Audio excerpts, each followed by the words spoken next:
I've got many good and bad things about myself. First of all, I am a huge procrastinator. You know how that goes.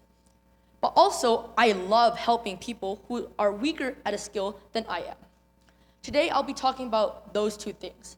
How I found success in time management in grade 7, and how I found success in debating in grade 8. To me, success is not defined quantifiably. I define success as more of a journey, not really one single accomplishment. So to me, I believe that success is something you need to achieve by stepping out of your comfort zone first. So now let's talk about my time management skills. First of all, the first way to find success and the first step you need to take is to identify the problem and to set some goals. So this happened when I realized none of my friends really wanted to work on group projects with me in grade 7. So I realized the problem was maybe because I don't do any work at all. So then I defined the problem, and I set the goal that I would try to maybe try to organize myself, or do setting schedules, or doing all of these things that can help myself be more organized. After I found success in the first step, I decided the second step is to develop how I can do that.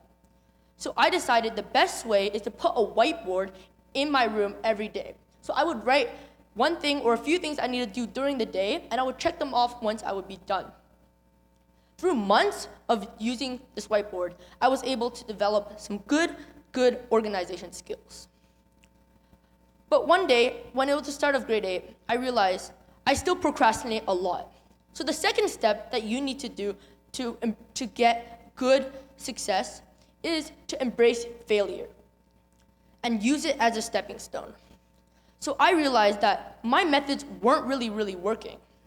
So I decided that I would step out of my comfort zone and do even a lot more organization. So this would happen through not by just using whiteboards, but setting reminders on my phone, doing all of these things that can help myself be more organized. So finally, after so much effort of trying to be a lot more organized, I finally became a very actually organized person. And my friends finally wanted to work on group projects with me again. Although I still procrastinate a bit at the end of grade 8, I realized it was the growth and the journey that made myself a better person than I was a year ago. But next, let's talk about how I found success in debating. At the start of grade 8, it was the first day of debate club. I realized, okay, maybe I can have some fun in debate this year. But when my debate coach put me with one of the worst people on the team, I was very disappointed. So although I was very grumpy, I decided, why not I'll try this person out, right? So what I decided was I would stay positive, because I knew the only way to find success is through well and very positive journey. So that was when I decided I would help him out. I would prepare him for the tournament.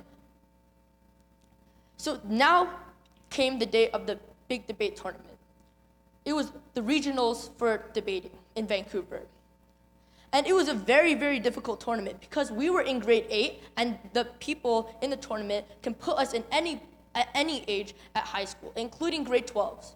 So when we walked into the first room of debating, when we saw the sheer knowledge and the sheer size of these grade 12s, we were really scared and intimidated. Although we lost that first round, the second step to finding failure, as I mentioned earlier, was to embrace this failure. So we used that first round not as giving up, we used it as a stepping stone.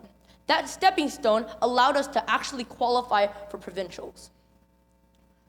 Although our performance at provincials wasn't necessarily the best, I believe that it was the growth and teamwork and making new friendships along the way that was a success. The thing I want you to get out of my speech today is that success is not defined as just one single accomplishment. I saw success in my life not through winning provincials or winning regionals. I saw it as a way of having a good journey. So, my message to all of you today is that when you have failure, don't look at it as a roadblock. Use it as a way to discover new potentials, new capabilities, and ultimately reach greater heights. The comfort zone might be a safe place for now, but it is a breeding ground for mediocrity. So my challenge today for you is to step out of your comfort zone so you can achieve what you want to achieve. Thank you.